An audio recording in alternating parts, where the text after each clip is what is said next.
On va commencer. Bonjour et bienvenue dans cette session qui va être consacrée au traitement asynchrone en Scala. Déjà, qui c'est qui dans la salle qui code en Scala régulièrement? D'accord, un bon tiers. Et le reste, Java?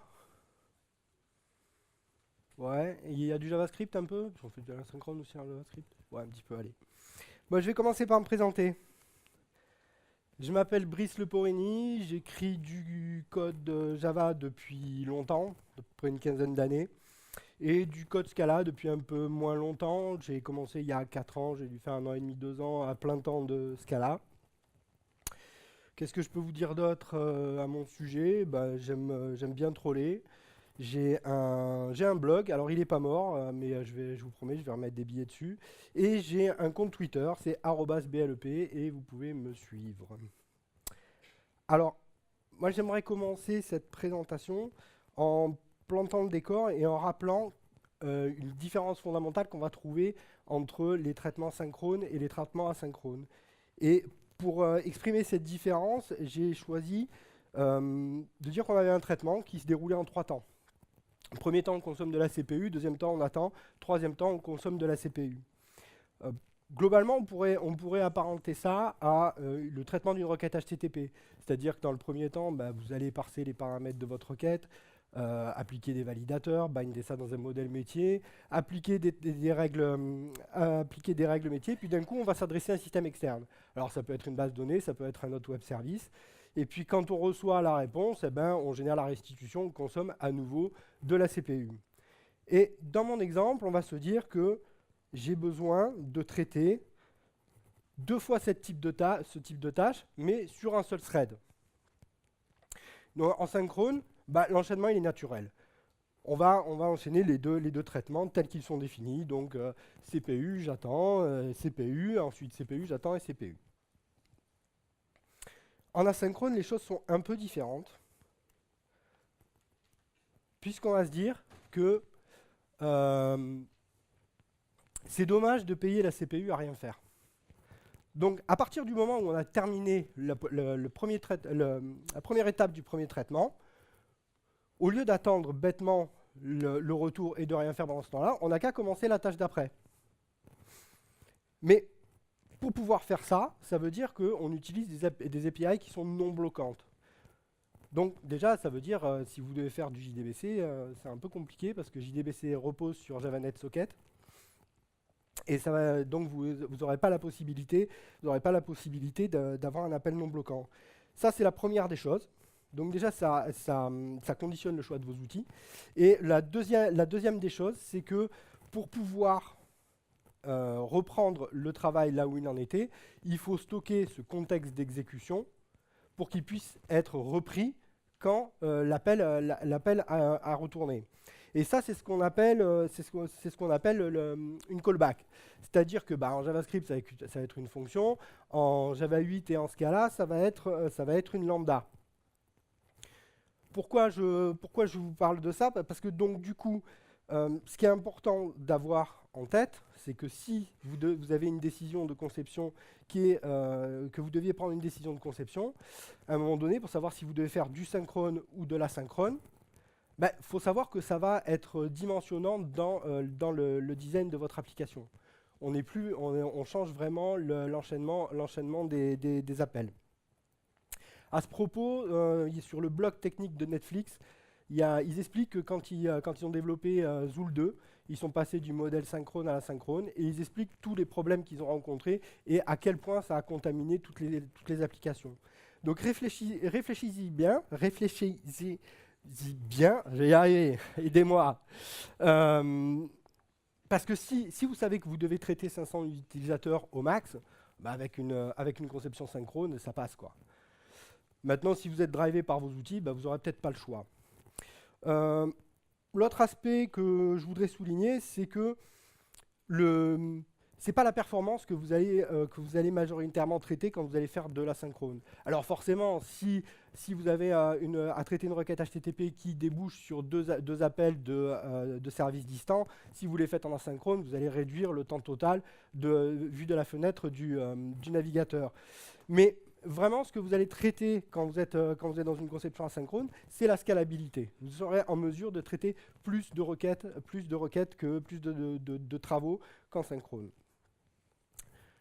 Maintenant, on va regarder un petit peu en Scala. Les traitements asynchrones, ça tourne autour d'un type qui s'appelle future. Alors, c'est un type qui s'appelle future, mais il n'a rien à voir avec Java utile concurrente future. C'est Scala concurrente future. Ils n'ont aucun lien de parenté. C'est un type qui prend un autre type en paramètre. Et le type qui est pris en paramètre, c'est le type de la valeur qui sera fournie à terme. Et là, l'expression à terme, je vais faire une petite digression, elle est importante, puisque en fait, moi je suis utilisateur de IntelliJ. Et IntelliJ, quand je lui demande de m'affecter une future à une valeur, il me propose un nommage qui est préfixé par eventual. Et quand on est français, eventual, bah, c'est un faux ami. Ça veut dire, eventual en anglais, ça veut dire que à terme, on va avoir une valeur. Ça ne veut pas dire je vais éventuellement avoir une valeur. C'est comme quand on parle dans le NoSQL d'eventual consistency, c'est pas je serai éventuellement cohérent, c'est je serai à terme cohérent. Et là c'est pareil, c'est à terme on aura une valeur ou une erreur, on verra. Donc une fois qu'on a un type de retour de type futur, qu'est-ce qui se passe? Ben, soit on a un traitement qui se fait dans un autre thread, donc on ne sort pas de l'application, mais on consomme la CPU sur un autre thread. Soit on va utiliser un service distant, ou alors la troisième option, ce sera, comme on dit, comme je l'ai mis, quand on te le dira. C'est-à-dire qu'on sera notifié, ce sera l'utilisation des promesses. On regardera un exemple. Pour commencer, ce que je vous propose, je vais vous faire une petite séance de ce que j'appelle du live bugging. C'est-à-dire que je vais vous faire un Hello World en asynchrone. Et puis, on va voir tous les petits murs que peut se prendre un débutant quand il commence à coder en asynchrone.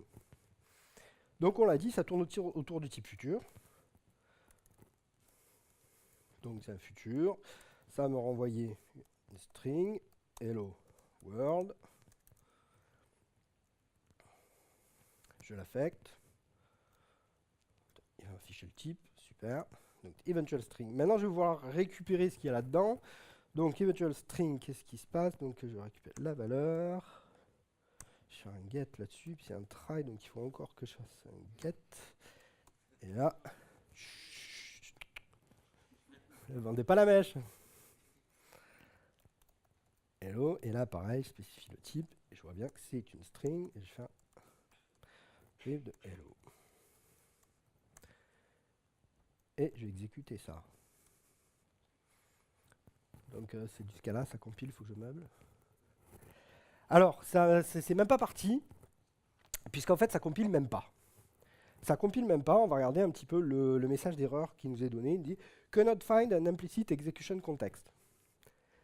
Pour comprendre ce qu'il nous dit, on va aller voir dans le code de la bibliothèque standard Scala, de la fonction apply de l'objet futur. Donc ici, on voit le body qui est passé par nom, c'est-à-dire qu'il va être évalué tardivement. Et ici, il demande en deuxième argument un execution context. On verra. Alors l'execution context, globalement, c'est, on verra en détail comment on joue avec ça, mais c'est dans quel thread je vais exécuter le traitement. Et comme on ne l'a pas spécifié explicitement dans notre test, il en cherche un qui aurait été déclaré comme implicite dans le scope. Bon, bah, comme j'en ai pas déclaré, ça compile pas. On va faire du copy-paste programming, donc je vais faire tout ce qu'il y a marqué dans le message d'erreur. Je vais faire un import Scala concurrente, exécution context, implicite, global. Et là, je relance. Alors là, ça fonctionne. Enfin, ça fonctionne. Ça se lance et ça claque tout de suite au runtime. Alors, ça claque tout de suite au runtime pour une raison simple, parce que j'ai fait un truc sale. J'ai fait un truc sale, c'est qu'ici, j'ai j'ai déboxé sans préliminaire un empilement de monades. En gros, j'ai fait du séquentiel. J'ai voulu faire du séquentiel avec des API asynchrones, et ben ça m'a pété à la gueule. J'ai rien fait de ce que je vous ai dit. On a dit que comme c'était de l'asynchrone, on doit accrocher des callbacks. Donc c'est ce que je vais faire. Je vais dire que eventual string on, donc là on est confiant, je fais juste on success. C'est une fonction partielle. Et là je récupère mon println. Je dégage. Et on relance. Donc là ça marche mieux, on a bien notre hello world. Super.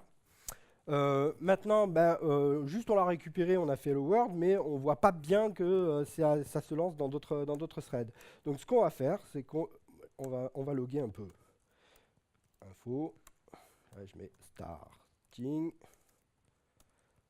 Et là, à l'endroit où je génère la chaîne de caractères, je mets un logger, info, building, hello. Là, je relance. Ce qu'on voit maintenant, c'est que donc, on a un thread principal dans lequel est lancé le test qui s'appelle Scala test run running hello future, puisqu'en fait j'ai paramétré la sortie de mon logger pour qu'il m'affiche le nom du thread. Et en dessous, on voit que le thread dans lequel est construite la chaîne de caractères s'appelle fork join pool 1 worker 13. Donc ça nous donne une petite indication sur ce qui est utilisé pour l'execution context. A priori, il s'appuie sur un fork join pool du JDK. Maintenant, ce qu'on va faire, on va se dire que finalement, ça va nous prendre un peu de temps de construire cette chaîne de caractères. Et pour le simuler, je vais faire un thread sleep. Je mets 100 millisecondes. Voilà, et comme ça, maintenant, on a à peu près les performances de JavaScript. Je relance.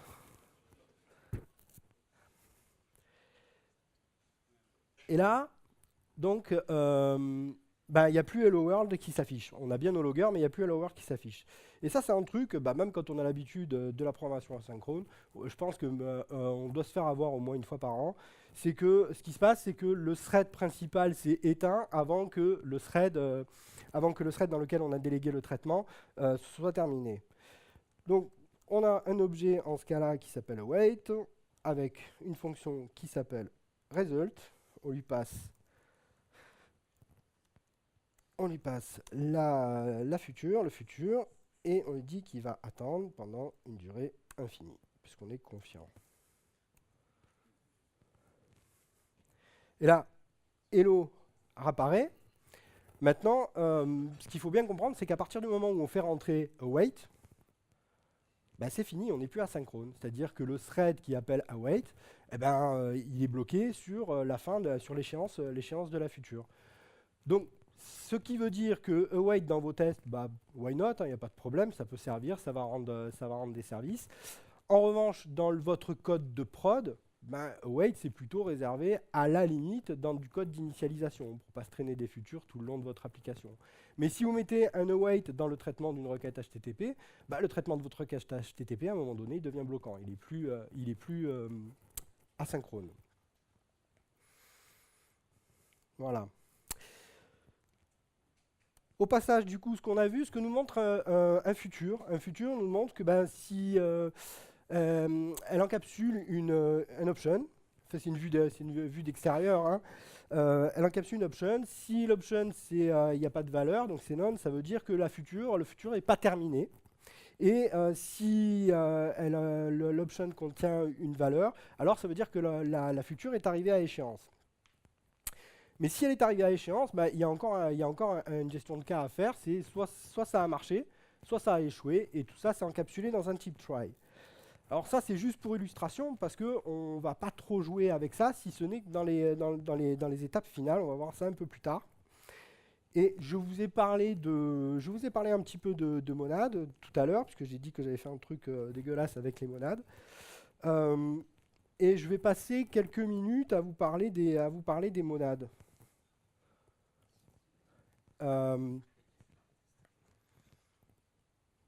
Alors, je pense que je vais moins en parler que pendant l'apéro fonctionnel. Déjà, je ne suis pas équipé pareil, hein. Alors, une monade, ça encapsule une valeur ou un traitement. Et vous avez pu le voir, une monade, généralement, on la reconnaît parce qu'elle porte les méthodes map et flatmap. Alors, la méthode map, on commence à connaître, puisque Java 8 propose ces méthodes-là dans les streams. Map, c'est on va appliquer un traitement sur une valeur et la transformer, potentiellement la transformer. Et flatmap, ça va appliquer un traitement à la valeur qui est encapsulée par la monade et qui va retourner une monade du même type. Moi, j'aime bien la citation d'Eric Meyer qui nous explique qu'en fait, les monades, ce sont des types de retour qui vous guident dans le cas passant. Et c'est exactement ça, puisqu'en fait, quand vous allez faire une composition de monades, vous allez décrire à chaque fois qu'est-ce que vous voudrez qu'il y arrive quand tout marche bien. Et à la fin, quand vous allez récupérer le résultat, la monade résultante, vous allez faire qu'une seule fois les contrôles de savoir si ça s'est bien passé ou si ça s'est pas bien passé. Donc les monades qu'on a vues jusqu'ici, c'est option, mais soit il y a une valeur, soit il n'y en a pas. Le type try, c'est pour savoir si ça s'est bien passé ou s'il y a une exception. Et le type futur avec lequel on va jouer aujourd'hui. Et il y a un truc qui est chouette en ce cas-là, c'est que pour les monades, on a un sucre syntaxique qui s'appelle la fort compréhension. La fort compréhension, c'est un sucre syntaxique qui va permettre de remplacer map et flatmap et qui va permettre d'avoir une représentation qui soit un peu comme si on faisait du séquentiel. Donc, pour comprendre un peu ce qui se passe, c'est qu'on voit ici, donc ça c'est notre première monade. On est à droite de la flèche et à gauche, on va déclarer une valeur qui va être la projection de la valeur qui est encapsulée par la monade si tout se passe bien. Et ensuite, dans la ligne du dessous, on dit qu'on va flatmapper cette monade avec celle-là. Et ce qui est intéressant, c'est qu'on va pouvoir directement utiliser la valeur qui est projetée dans la construction de la monade du dessous. Et à la fin, le bloc yield, ici c'est pour remplacer map, puisque yield ça veut dire on va renvoyer, voilà la valeur qu'on va renvoyer. On pourrait très bien avoir un bloc avec, un ensemble d'opérations. Donc la composition, comment ça marche ?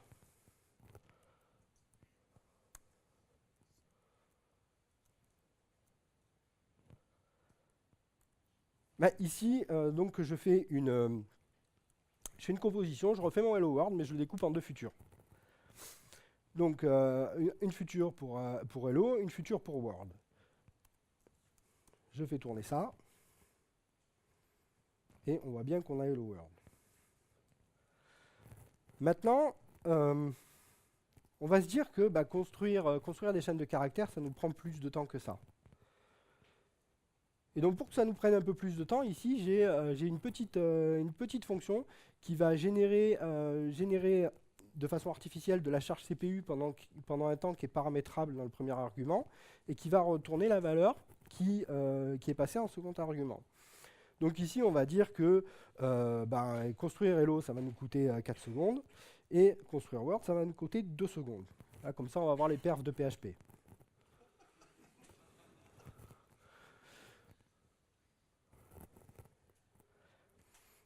Donc on a bien Hello World, et du coup, quand on regarde combien de temps ça a pris, ça nous a pris 6 secondes. Donc on est bien dans le 4 plus 2, donc on commence à intuiter ce qui se passe.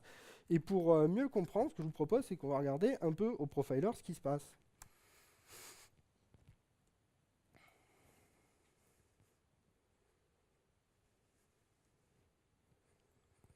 Voilà, hop. Dans la vue de l'historique des threads, je zoome pour que vous voyez bien. Donc ici, on voit bien qu'on a... Ça marche, ça ? On a un thread effectivement qui a pris 4 secondes et ensuite l'autre qui a pris 2 secondes. Donc globalement, là, ce qui s'est passé, c'est qu'on a fait du séquentiel, mais sur 2 threads. c'est pas exactement ce qu'on voudrait, d'autant que si on regarde, bah, les deux futures, elles sont complètement indépendantes l'une de l'autre. On n'a pas besoin de la projection de la première pour construire la seconde. Pour comprendre un peu, je vous parlais tout à l'heure du sucre syntaxique. Bon, pour comprendre, on va enlever le sucre syntaxique. Et donc là, on voit bien les étapes dont je vous parlais tout à l'heure. Donc on prend la première future, et puis on flat map la deuxième dessus, et on a un map à la fin. Comme j'ai dit qu'elles étaient toutes les deux indépendantes, ce qu'on peut faire, c'est qu'on prend la deuxième et on l'affecte à une valeur. Tac, on la sort. Et là, on relance.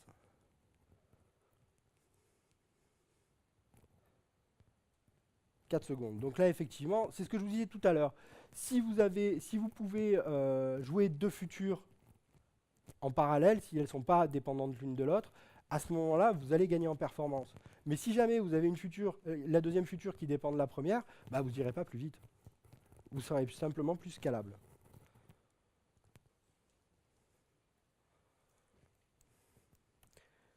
Ok, maintenant, on va regarder comment se passent les erreurs. Alors, un futur qui a échoué, c'est un futur au cours de laquelle il y a une exception qui a été levée. Et alors ici, j'ai une composition de futurs.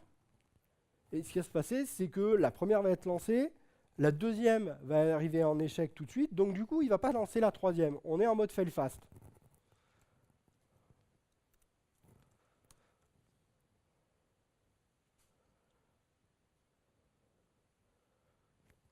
Et effectivement, donc on voit dans la stack trace. Maintenant, je vous propose un autre cas. Bon, en fait, ce qui va se passer, c'est que là, j'ai une fonction qui s'appelle mayfail. Et c'est toujours une composition, ça ne fait pas grand-chose. C'est une mayfail, donc peut-être ça va marcher, peut-être ça va échouer. En fait, il y a une des deux qui va échouer.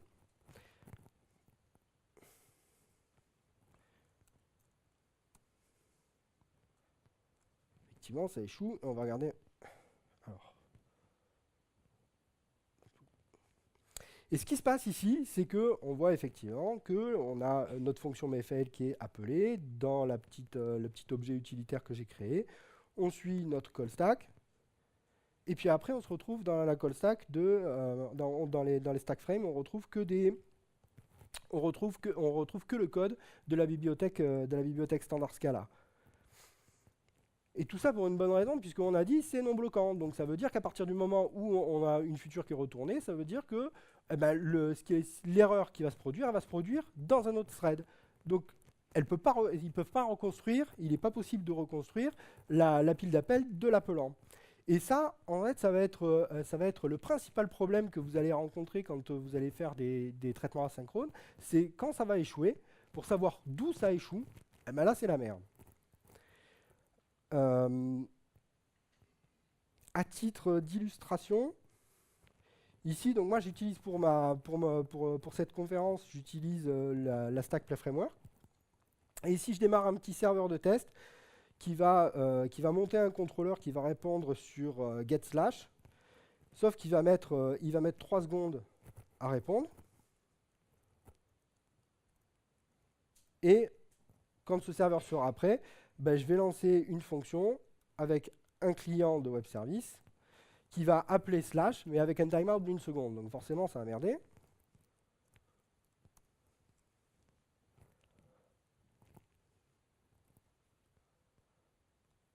Et là, on voit bien qu'on a le timeout d'une seconde, qu'on a request timeout, Java utile concurrent timeout exception, etc., etc.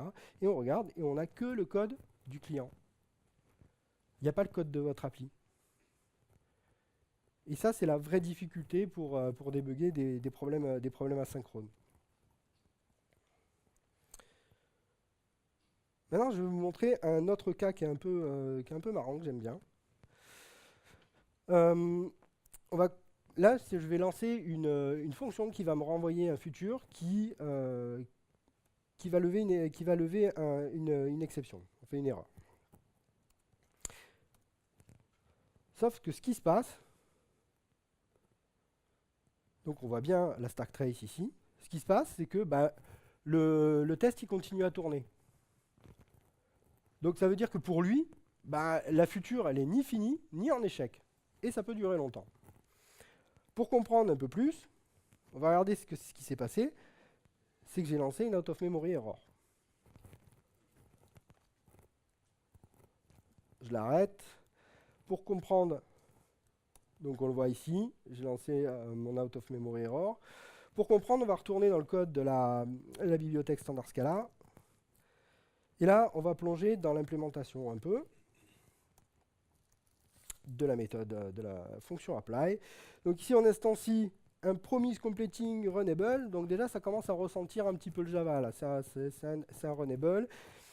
Effectivement, on a la méthode run qui est surchargée. Et donc, qu'est-ce qu'il essaye de faire? Il essaye de renvoyer un succès du corps, donc un try, et il va catcher uniquement les exceptions non fatales. Qu'est-ce que c'est une exception non fatale?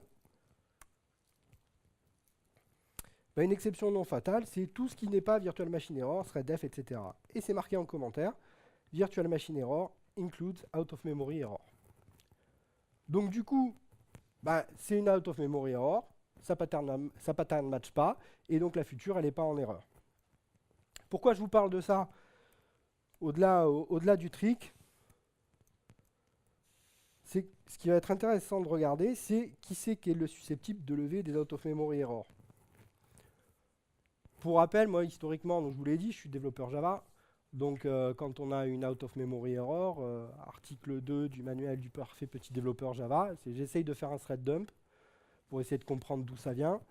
Je relance, je tue l'application puisque c'est écrit dans la doc que quand on a une out of memory error, le runtime Java, il est potentiellement dans un état incohérent et qu'il ne peut plus assurer le service. Donc on le tue et on le relance en espérant que ça n'arrive pas, et si on a la possibilité, on augmente la mémoire.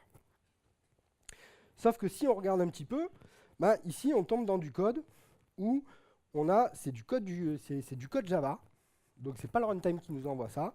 Et là, si la taille du buffer est supérieure à l'âge du capitaine, hop, je lance une out of memory error. J'en ai d'autres ici. Donc pareil, si j'ai la capacité qui est égale à l'âge du capitaine, hop, je lance une out of memory error. Et il y en a pas mal. Et en fait, là, si on regarde, on n'est pas dans du code d'une dépendance pourrie, on est dans le code du JDK. Et pour la petite histoire, moi j'ai eu celui-là où à un moment donné, il cherche. Donc c'était sur un batch. Le batch, de temps en temps, il arrivait en timeout. Pourtant, il n'y avait pas de consommation de CPU. La mémoire, ça allait plutôt pas mal. Sauf qu'on avait ce batch qui était en timeout régulièrement. On ne savait pas trop pourquoi. Jusqu'au moment où on a mis le nez dans la sortie standard de l'application. Et on s'est rendu compte qu'il n'arrivait pas à faire une allocation c'était une direct byte buffer allocation. Donc il levait une out of memory error. Mais l'appli, elle allait bien en fait. Donc ça se rencontre pas souvent, mais ça existe.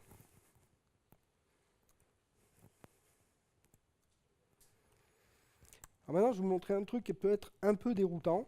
C'est que des fois, on a... Voilà, faut que je me dépêche moi. Des fois, on a à traiter un ensemble on doit appliquer un traitement asynchrone à un ensemble de valeurs.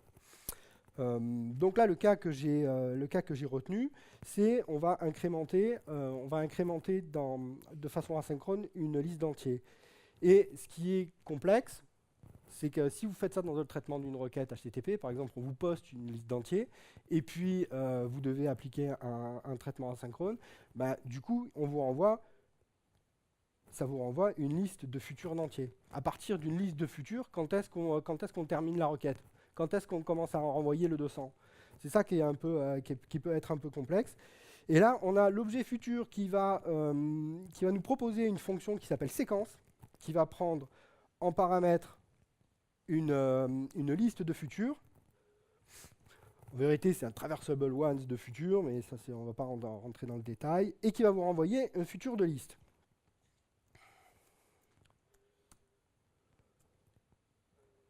C'est ce qui se passe. Et donc, du coup, vous pourrez terminer le traitement de votre requête HTTP une fois que cette future unique sera arrivée à échéance. L'autre que je vais vous montrer,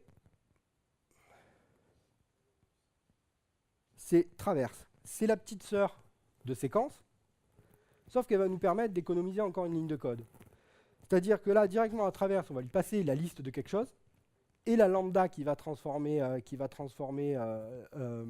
en futur de quelque chose, et ça va vous renvoyer une future de liste de quelque chose. Donc dans notre cas, c'était des entiers, donc on lui passe une collection d'entiers, une lambda, une fonction qui va renvoyer un futur d'entier, et ça nous fait une future de liste d'entiers. Voilà, ça marche pareil. Alors, avant de vous parler des promesses, je vous ai fait un petit schéma pour expliquer les promesses. Alors, le principe des promesses, c'est qu'à un moment donné, on sait qu'on va devoir une valeur à terme, mais on ne sait pas comment elle va arriver, on ne sait pas quand est-ce qu'elle va arriver. Et du côté producteur, on va instancier une promesse. Et à partir de cette promesse, on va générer un futur qu'on va passer au consommateur. Et là, le consommateur, il va pouvoir composer comme il veut, accrocher les callbacks qu'il veut dessus. Et quand la valeur ou l'erreur sera arrivée, à ce moment-là, on la poussera dans la promesse. Et là, l'ensemble des callbacks qui sont accrochés à la future seront déclenchés. Mon schéma est un petit peu faux, puisqu'on dirait que c'est une queue, c'en est pas une, on peut pousser qu'une seule valeur dans une promesse. Si vous essayez de pousser deux fois dans une promesse, vous aurez une erreur runtime. Dans le code, comment ça marche? Donc je vous l'ai expliqué, ici j'instancie ma promesse. À partir de cette promesse, je crée une future que je vais passer au consommateur. Ici on accroche les callbacks. Et là, alors mon cas d'utilisation, il est encore plus pourri que le précédent. C'est que je cherche le premier entier pair d'une liste d'entiers. Donc là, ce qui se passe, c'est que si mon entier il est pair et que la promesse n'a pas été consommée, alors je pousse la valeur.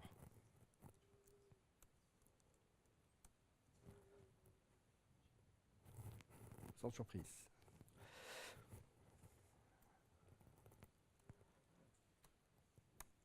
Je vais vous parler un peu maintenant des exécutions de contexte parce que je suis passé assez vite tout à l'heure. Je garde le même exemple que tout à l'heure où ça va me prendre une seconde d'incrémenter mes entiers. Ok. Donc là, j'utilise la traverse, je fais tout comme tout à l'heure, sauf que je vais changer à chaque fois l'execution context.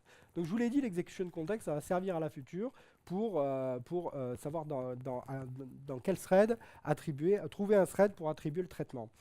Et on va pouvoir, donc on a pris l'execution context global qui est fourni par la bibliothèque standard Scala, mais on a des fonctions dans execution context qui vont nous permettre de créer des execution context à partir d'un exécuteur service Java. Donc ça veut dire qu'on se retrouve avec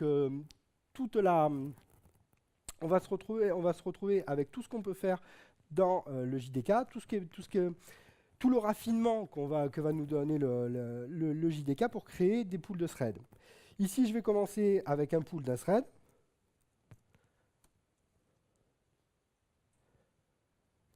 Et donc, sans surprise, ça devrait prendre 4 secondes pour incrémenter mes 4 entiers. Si j'augmente et que je lui dis, bah, finalement, tu en as 3 des threads, donc ça devrait prendre 2 secondes pour incrémenter les 4 entiers. Maintenant, ce que je voudrais vous montrer maintenant, c'est que j'ai un execution context où je vais avoir qu'un seul thread, et je reprends l'exemple de tout à l'heure, où je dis que j'ai un serveur qui va mettre 3 secondes à répondre sur la route getSlash, et un client, mais là j'ai levé le timeout, qui va faire un getSlash dessus. Donc là c'est le WS, c'est le client de web service de Play Framework. Sauf qu'ici, ce que je vais faire, c'est qu'en fait, je vais lui demander d'en envoyer 10. Mais j'ai qu'un seul thread dans mon client. Et pour voir ce qui se passe, c'est que j'ai mis des loggers. J'ai mis un logger dans mon contrôleur.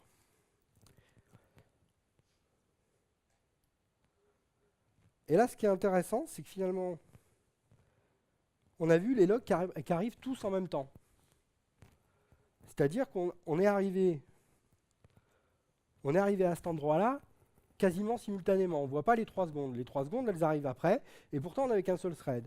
Parce que, comme je vous l'explique depuis le début, c'est qu'on utilise des API asynchrones. Donc quand le client de web service il lance la requête, il rend la main au thread, et donc il peut passer au suivant.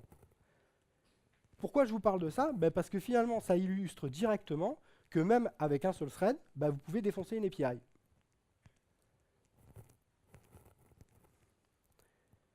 Et pourquoi je vous amène sur ce terrain? Je vous amène sur ce terrain pour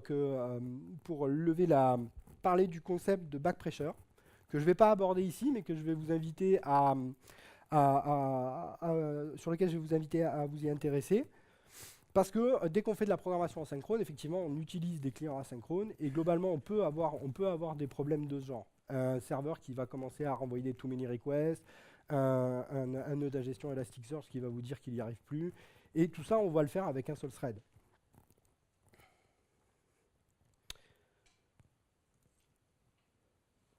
Maintenant, ce que je vais vous montrer, c'est un cas un peu plus pratique, où on va se dire qu'on a une application.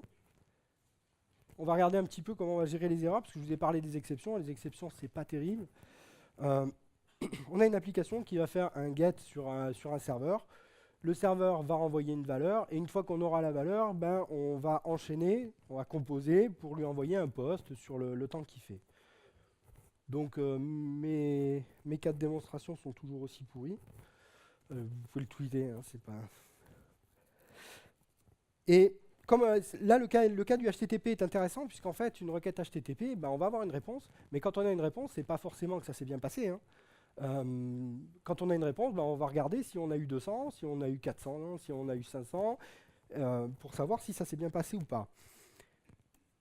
Donc il va falloir gérer les erreurs, et donc j'ai codé une petite fonction qui s'appelle fail if not 200. Donc on va pattern matcher sur le statut de la réponse. Si c'est un 200, je renvoie le body, et on a dit une feature qui est fail, c'est une feature dans laquelle on lève une exception. Donc là, je lève une feature composée exception. Et on a nos deux fonctions getWeather et storeWeather qui vont renvoyer des futures de string. Et là, on a notre composition.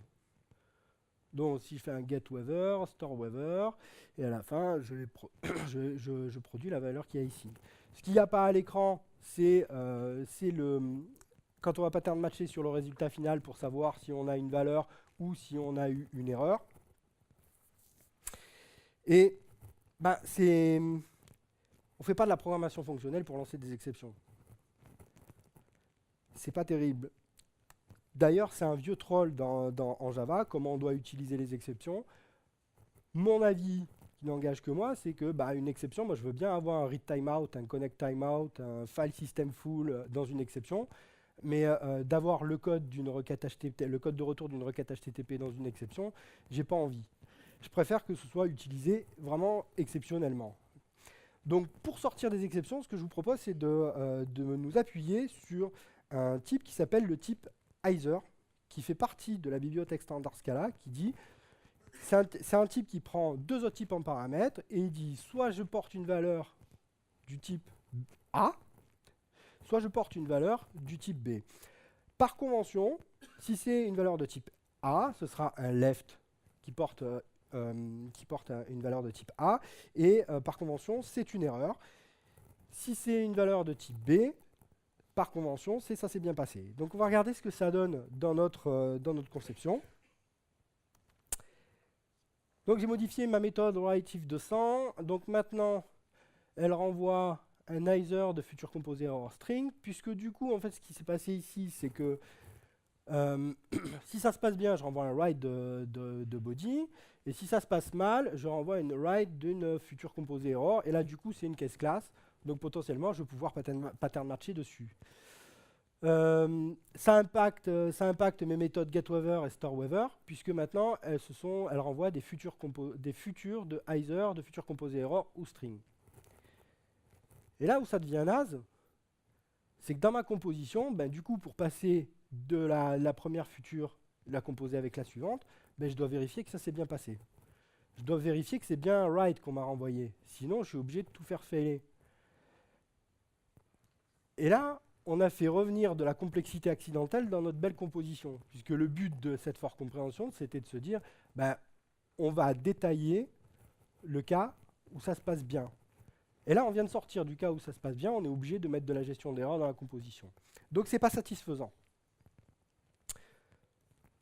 Donc, ce que je vous propose maintenant, c'est de faire rentrer dans notre stack technique une librairie fonctionnelle. J'ai choisi Scalasi. Il y a un troll entre Cats et Scalasi. Je ne veux pas rentrer là-dedans, j'en ai pris une parce qu'il fallait en prendre une. Et dans la première étape, on va remplacer notre type either, là, par un type qui s'appelle une disjunction. Donc disjunction et anti-bar bar, c'est un alias de type, c'est la même chose. Et c'est un type algébrique donc, qui se décline en deux implémentations. Donc le write, puisqu'on a le moins, ça fait anti-bar, bar, moins. Ça vous fait marrer ça. Et le left qui est moins anti-bar, bar. C'est un type qui prend deux autres types en paramètres, donc pareil, ici c'est l'erreur, ici c'est la valeur qu'on porte. Pourquoi on remplace? Parce que historiquement, either n'est pas un type monadique. Ça change en scala de 12, mais jusqu'à la scala de 12, either n'était pas monadique, donc on ne pouvait pas faire des flat maps. Mais ce n'est pas suffisant. Ça ne va pas nous permettre de lever la complexité qu'on a dans notre for compréhension qui nous embête. Pour pouvoir y arriver, il va falloir faire rentrer dans notre stack un autre animal fonctionnel qui s'appelle un monad transformer. Et là, ça c'est un type qui va prendre trois types en paramètres. Le premier, c'est un type paramétré. Le paramètre de type de ce type-là, la contrainte va être portée dans la fonction run, et ça va être une disjonction de A ou B, les deux autres types passés en paramètres. Et évidemment, either_t, c'est un type monadique. Et l'intérêt, c'est qu'il va nous permettre de mapper et de flat mapper sur le type de B, donc sur le type de la valeur qu'on est censé traiter. Donc on est à nouveau dans, on va voir ce qui se passe dans le cas favorable. Et comme si on a une erreur dans une future, bah lui, il va faire un fail-fast s'il rencontre un left. Dans notre cas, ben, F c'est futur, A c'est futur composé error, et B ça va être string. Qu'est-ce que ça donne dans notre code? Donc je fais les imports de Scalasi. Je vais pouvoir utiliser donc les opérateurs postfix. Donc soit je renvoie un write de body, soit je renvoie un left de futur composé error. Donc en plus ça aplatit un peu le code, c'est plutôt sympa. Donc ça va renvoyer le fail if not 200 disjunction de futur composé error ou string. Et ici, ça va renvoyer un either_t de futur composé error, string. Et pareil pour storeWeather. Ici, notre composition, donc on a réussi à lever la complexité accidentelle qui était moche. Et par contre, voilà, ce qui est différent, c'est, on vous rappelle, on a parlé de la fonction run. Et donc il va falloir appeler la fonction run pour récupérer la future de la disjonction de A ou B. Et là, on fait une seule fois le pattern matching pour savoir si ça s'est bien passé ou pas.